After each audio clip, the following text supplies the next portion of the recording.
Qué gran placer encontrarnos de nuevo en Páginas Vivas, conversaciones de ayer, hoy y siempre, espacio de la Biblioteca Nacional de Costa Rica, y nos encontramos en la hemeroteca de la Biblioteca de la Benemérita Biblioteca Nacional de Costa Rica. Hoy vamos a conversar con una intelectual, artista, educadora, en torno a la figura y al legado de un gran artista. Vamos a presentar a doña María Enriqueta Guardia Iglesias, que es educadora emérita de la Universidad de Costa Rica, gestora cultural, escritora, experta en el tema de las artes plásticas y el arte en general, a quien generaciones han visto y han recibido su influencia en las aulas universitarias y en los centros de cultura. Doña María Enriqueta, un placer contar con su presencia en Páginas Vivas. Un placer estar aquí y un placer estar con todos ustedes. Y además es un gran placer para mí poder hablar hoy de un tema tan interesante como es el tema de don Paco Amiguetti y su relación con los libros y con la ilustración, con todo lo que tiene que ver con el mundo editorial.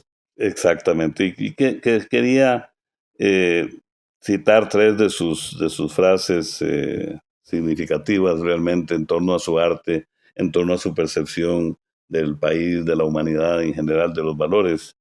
Dice así esta expresión de don Paco Amiguetti, de don Francisco Amiguetti Ruiz, ¿verdad? Don Sí, Paco Amiguetti. Igual que el retablo anochecido, avaro de su última brasa, escribo con el material de mi memoria sobre cosas que callo, sobre cosas sin importancia. Y luego dice, solo el arte logra conferirle a lo fugaz alguna eternidad. Y otra frase muy significativa que sentimos todos, que vivimos todos, dice, la vida se va quedando en los lugares por donde nos ha tocado pasar. Son reflexiones de un ser humano realmente extraordinario, ¿verdad? Con una sensibilidad exquisita. Y justamente la idea, doña María Enriqueta, es que usted nos ilustre sobre este gran artista.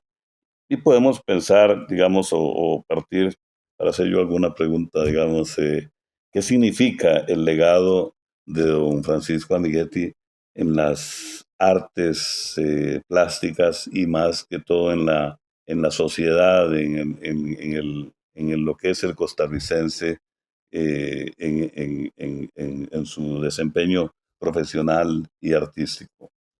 bueno, don Paco es una figura señera del arte costarricense. Antes de seguir comentando esto, quisiera decir que esa primera frase que usted dijo tiene una relación muy directa con un bellísimo dibujo y grabado que él hizo de cuando estaba el pequeño y con el Sí, carbón, ¿verdad? Y él nos contaba esa anécdota, ¿verdad? Que su fantasía, cuando veía los carbones prendidos de la estufa de su abuela, claro, sí. ¿verdad? Él cogía un carbón y con él diseñaba, ¿verdad? Figuras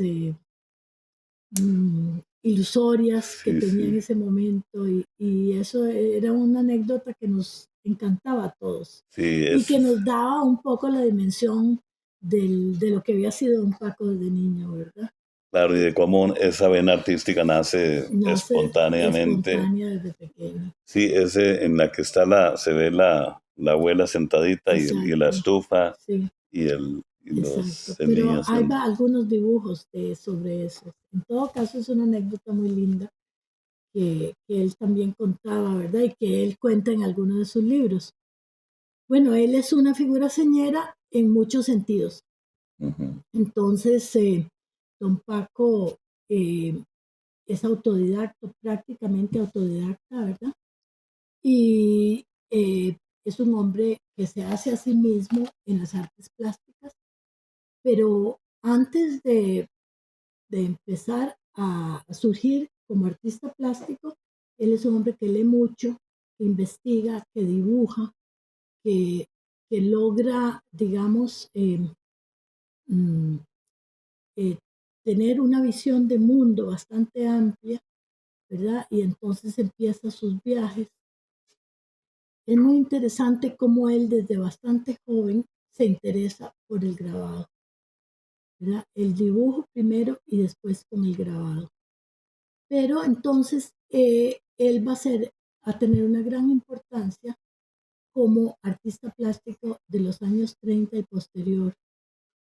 Me decía hoy don Néstor Celedón en una conversación que tuvimos por teléfono que era tiempo de que nosotros pensáramos en que lo que se llamaba la generación nacionalista no era necesariamente eso, sino que personas como don Paco y como Néstor Celedón Varela y todos ellos fueron, digamos, nacieron dentro del grupo de artistas, digamos, de amigos del arte, digamos, y en ese grupo de amigos del arte, que fue el que revolucionó, digamos, las artes plásticas de la época, había muchas figuras muy importantes. Unos eran escritores, otros eran artistas, otros eran escultores, otros tallistas. Podemos mencionar algunos, además de don Paco, de don Néstor, de Néstor de Celedón Emilia Valera, Prieto. Emilia Prieto, muy joven Flora Luján, Fernando Luján, su hermano, que era el cuñado, que posteriormente fue cuñado de don Paco. César Valverde. No, César es todavía no posterior. estaba, es posterior, ¿verdad? Sí, Qué sí, sí. interesante tener una educadora. Vamos, alumno atrevido, mejor síganos No, no, contando. no, no, perfecto. Sí, Esas claro. son las preguntas que son esenciales, ¿verdad? Para un poco. Claro. En todo caso, Enrique Macaya, Carlos Salazar Herrera, Kiko Max Quirós. Jiménez cuando venía, bueno, y una figura muy que homogenizaba todo aquel grupo era don Kiko Quirós, Claro. ¿verdad? Y dentro de ese grupo de artistas, muchísimos se dedicaron también a hacer muchos grabados, a hacer ilustraciones. Entonces, ese grupo estaba también muy ligado a lo que era el libro, a lo que era la edición, porque muchos también escribían. Entonces, hay una relación muy íntima desde etapas muy tempranas en el arte costarricense entre el libro y el artista. Inclusive mucho sí, antes de esto, ¿verdad? claro. En una época de un país, Costa Rica, de San José, con características, bueno, de lo que fue la época de los 30, los 40, ¿verdad? Los 50, en cuanto al paisaje geográfico y al paisaje humano en este país que de alguna manera añoramos, pero que, bueno, que marcó un poco todo lo que ha sido el desarrollo posterior. ¿En qué sentido decía En usted? cuanto me refiero digamos, porque viene luego la revolución del 48, o sea, todo el tema de digamos, la vida social del país y política con las garantías sociales en 1943, anteriormente con las huelgas, Sí, luego las Huelga garantías Negra. sociales, luego el proceso que conduce a la revolución de 1948 y luego a la Segunda República y todo esto, todos estos acontecimientos que hemos seguido a través de la historia y que van forjando la identidad costarricense, están también ellos como artistas. Eso es lo que tal vez Exacto, no, no lo puedo expresar, pero digamos, lógicamente el artista es parte, digamos, de la identidad nacional y de la identidad de todos los tiempos y están inmersos dentro de ese mundo. Sin embargo, el artista costarricense de esa época no incursionaba demasiado en el tema político per se, pero sí tenían altas discusiones o muchas discusiones con respecto a ciertos temas. Sobre todo que, por ejemplo, en el grupo ese que yo le decía a don Paco y de todos ellos, de los años 30 y del Círculo de Amigos del Arte a partir del año 24, ellos, había gentes de todos los, digamos, rangos políticos, sociales, etcétera, y lo que los unía era la cultura y el arte, claro. ¿verdad? Y entonces tenemos a un Juan Manuel Sánchez, que era, por ejemplo, trabajaba en el Ministerio de Educación como inspector de artes plásticas. de procedencia bastante humilde, y teníamos a un Kiko Quiroz, por ejemplo, o Marc Jiménez, de una procedencia, o Enrique Macaya, de las mejores familias, digamos, Sí, conocidas del momento, con poder ¿verdad? económico, Pero, sí, digamos. pero básicamente lo más importante ahí es la parte intelectual, creo yo. Hay algo que los une, y es esa, la parte intelectual. Claro. Es, y eso creo que termina siendo, es muy importante para la Costa Rica de la época y para las artes plásticas. Quisiera un poco también, para ampliarlo de don Paco, que nos tiramos de un lado, quería decir pues que don Paco también fue una figura señera en, eh, digamos, como maestro de muchas generaciones, eh, tanto en grabado como en dibujo, y en un momento dado también como en la pintura mural, que él hizo algunos murales solo y también otros con Margarita Bertó. Entonces fueron, digamos, las dos personas que impulsaron el mural, Muralismo. el muralismo, sobre todo el muralismo con una técnica muy complicada, ¿verdad? Que es, digamos, el mural, que es el mural, digamos, eh, como el de que se hizo en el 48, que hizo don Paco en la Casa Presidencial, muy mal llamado la agricultura, porque realmente es la guerra del 50, perdón, del 48, que se manifiesta ahí. Sí. Y don Pepe Figueres le dice que si quiere hacer un mural ahí, porque supo que don Paco acababa de estudiar el muralismo. Margarita Bertol le ayuda en eso, Luisa él también, que era su alumno, y hacen ese mural en Casa Presidencial. Estamos hablando de la antigua casa presidencial para los más Sí, la jóvenes, antigua Casa acá a un Presidencial, costado del Parque y Nacional, hablaba de esa técnica que es el mural al fresco, y el mural al que, fresco, que es perdón. una, digamos, una técnica bastante complicada de realizar. Y corríjame si me equivoco, es el que está actualmente en el aeropuerto. No, el que está en el Museo de Arte Costarricense. Ah, ya, porque hay un Sí, gran lo mural en el aeropuerto. trasladaron cuando la Casa Presidencial, que estaba aquí cerca, frente a Sí. la biblioteca, la Ujú. iban a botar, se lo llevaron, eh, con, hicieron, bueno, todo un proyecto para desplazarlo hacia el Museo de Arte Costarricense. Ya. El que está en el aeropuerto es de Lucho Ranucci, Ah, que hizo perfecto. posteriormente. Ya, sí, correcto. Sí, Bueno, qué dicha. sí, Estamos aprendiendo sí, bastante con doña María Enriqueta Guardia en Páginas Vivas. De eso se trata justamente el programa. Ahora, don Paco es, digamos, autodidacta, se puede decir sí, así. sí, aunque estudió, Eh, digamos, en en varios sus, periodos de su vida, se puede claro, decir que es un porque uno hombre, podría pensar dónde aprendió el grabado, que es una técnica claro. difícil, y Bueno, dónde aprendió a escribir también, digamos, de algún modo, pensando que con la pintura pues es más bueno, intuitivo. creo que el aprendizaje de cómo aprendió a escribir, yo creo que es, eso sí es muy propio de él, nunca estuvo en clases de eso, pero él desde muy joven, podríamos decir que, por ejemplo, desde el 1926, que estaba muy joven, él estudia el arte japonés. Precisamente aquí en la Biblioteca Nacional se viene a estudiar a Luis Gons, que tiene un libro muy interesante sobre arte japonés.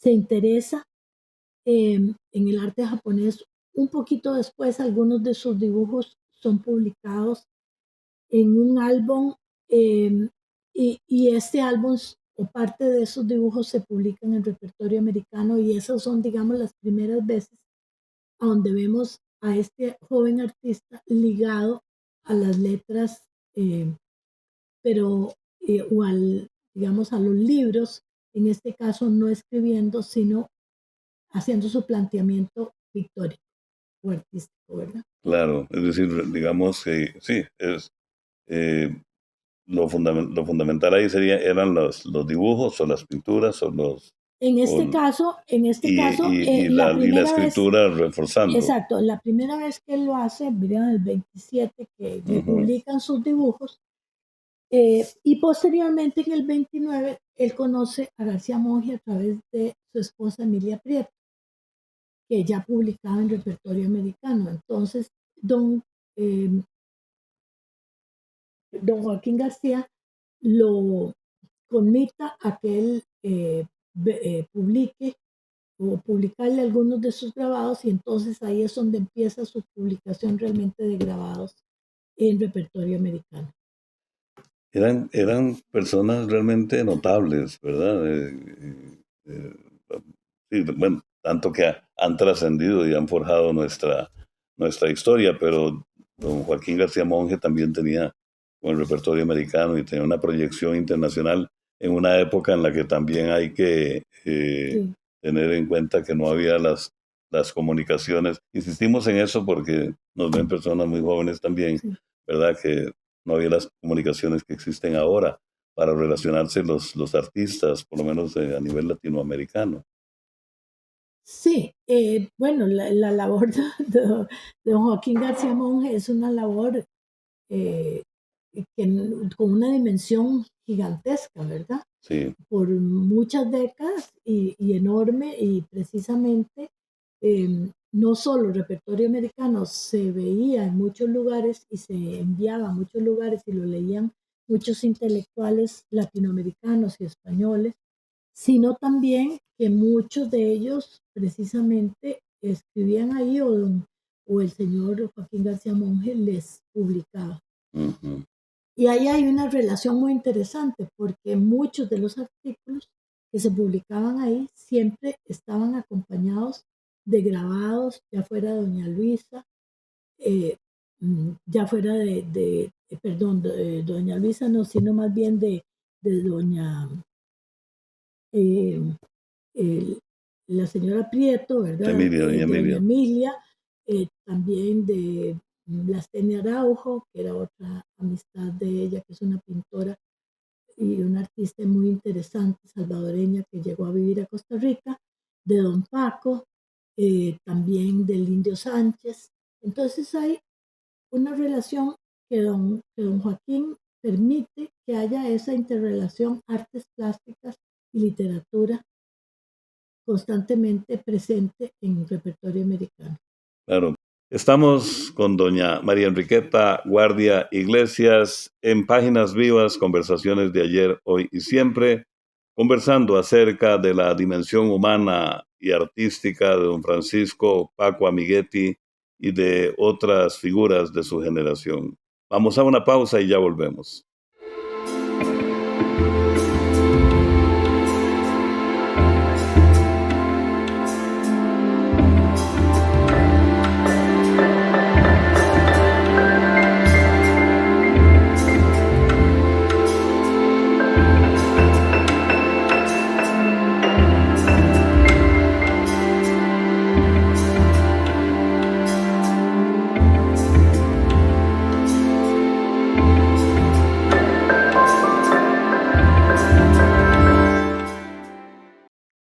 Continuamos en Páginas Vivas desde la hemeroteca de la Biblioteca Nacional de Costa Rica.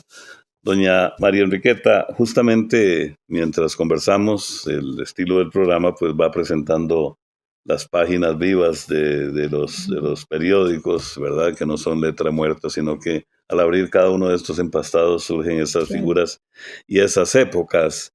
Eh, Antes de continuar con ese desarrollo histórico y artístico, tal vez, y para que no se me escape la pregunta, porque me interesa mucho, sobre su relación, si tuvo relación usted personal con don Paco Amiguetti, y si puede comentarnos algún aspecto particular que le llame la atención o que de alguna manera no está en los periódicos ni en los libros. De don Paco se ha escrito mucho y se ha dicho mucho, entonces es difícil sacar un tema que tal vez no haya sido ya Tocado, publicado sí. o tocado. Sin embargo, yo fui alumna de don Paco y hubo una relación muy interesante con los alumnos de la época. En ese momento, don Paco era profesor de Historia del Arte en la Escuela de Bellas Artes. yo lo tuve en esa época como profesor y posteriormente como profesor de apreciación artística en estudio general.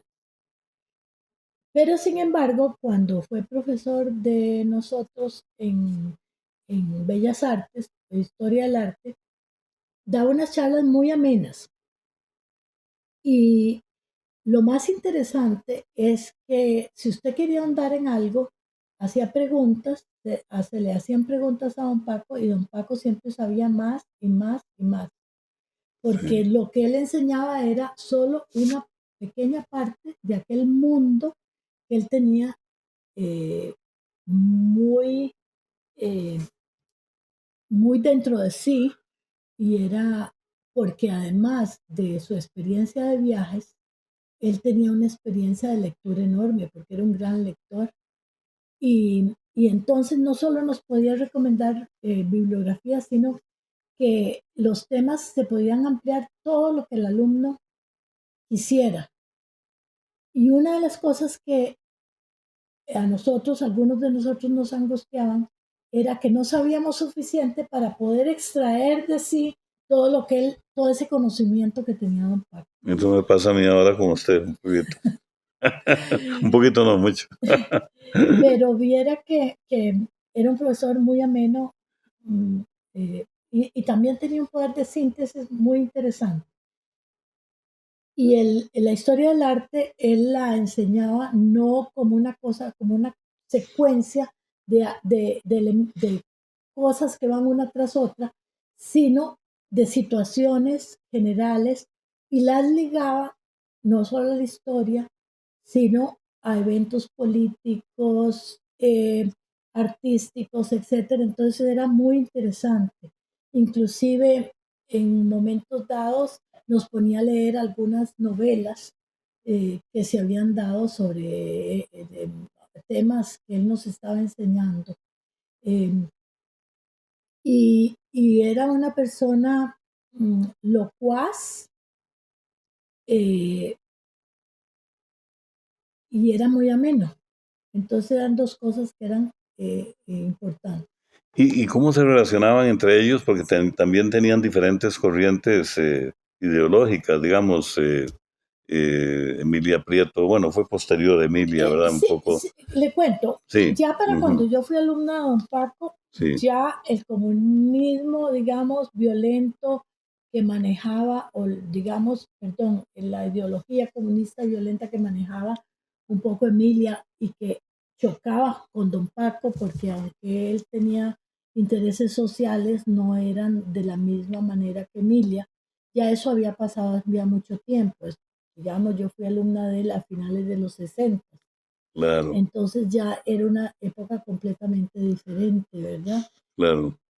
Entonces, don Paco generalmente no tocaba, sí tocaba aspectos sociales de pobreza o de elementos cualquiera que fueran que tuvieran que ver con la sociedad y cómo estaba ligada a las artes plásticas, pero nunca lo hacía directamente en cuestiones políticas. Sí, era Él no tenía, para ese entonces, él no manifestaba una posición política definida. era una sensibilidad Era una social más que, sensibilidad social. digamos, panfletaria Exacto, exacto, ¿verdad? O digamos, o regida exacto, por códigos exacto. políticos rígidos, ¿verdad?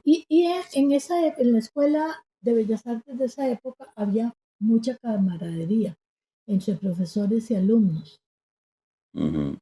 mucha apertura. Sí, Y había una cosa muy interesante que no se da ahora, y es que la gente joven y la gente un poco más adulta eran alumnos de Bellas Artes. ¿Por qué? Porque tenía dos modalidades la escuela. Una era para graduar alumnos que se matriculaban y terminaban su profesorado o su licenciatura, y otra era alumnos que llegaban a recibir materias extra, y entonces generalmente había señoras y señores de mucho más edad que eran nuestros compañeros, y era sumamente interesante eso. claro.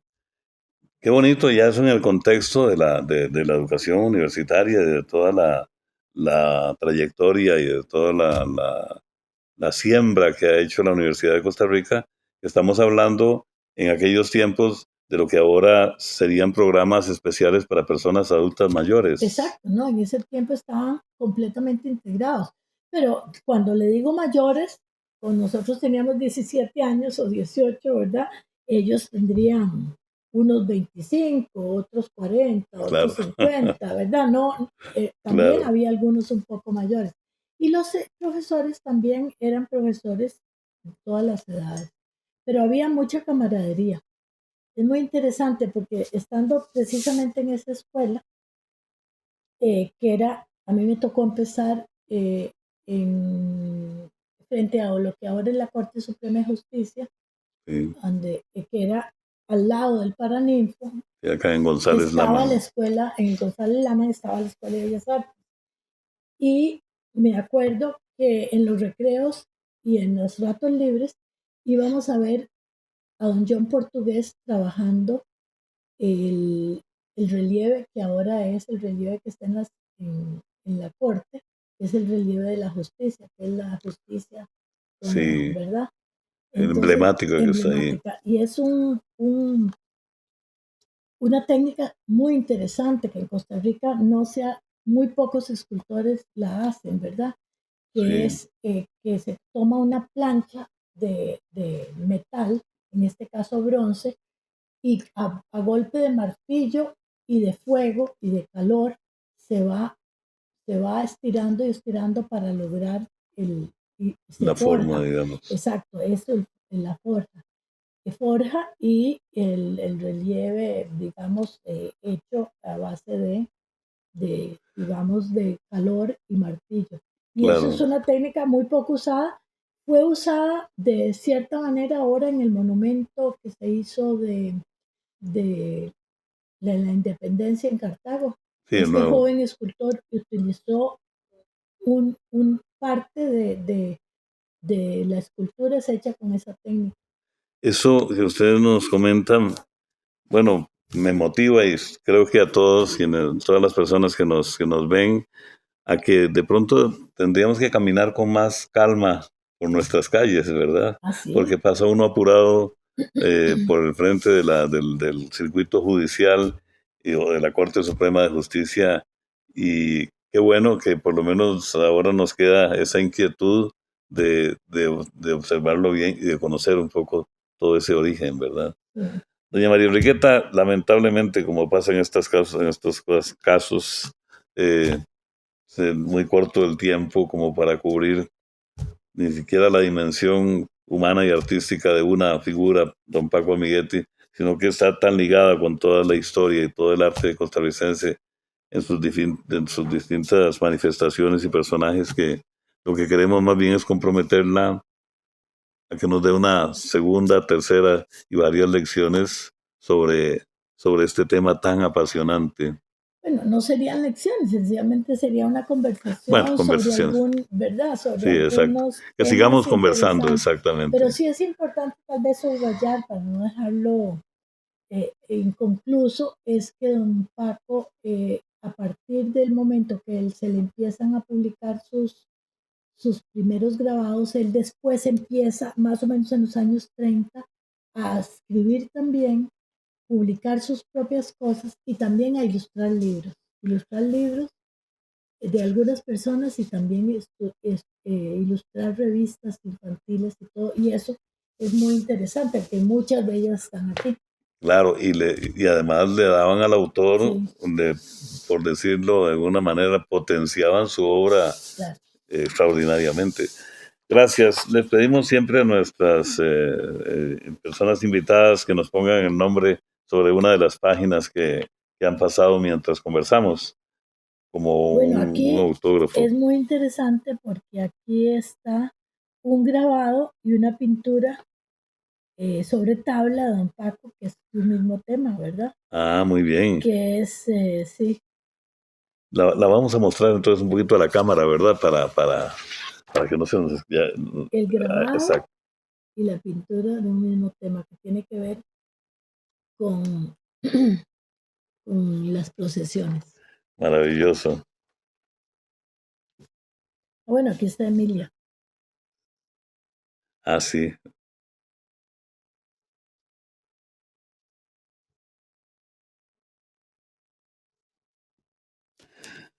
Pues muy agradecidos, doña María Enriqueta, de verdad. Sabemos que usted es una gran colaboradora, además de la Biblioteca Nacional, y que es uno de nuestros valores en el arte y en la educación. De manera que muy honrados de haber compartido con usted en esta primera ocasión en Páginas Vivas, Muchísimas y nos gracias. veremos en próximas ediciones, Yo ¿verdad? encantada de estar aquí con todos ustedes. Bueno, muchas gracias. Gracias también a ustedes. Los esperamos en nuestra próxima edición de Páginas Vivas, conversaciones de ayer, hoy y siempre, desde la Biblioteca Nacional de Costa Rica.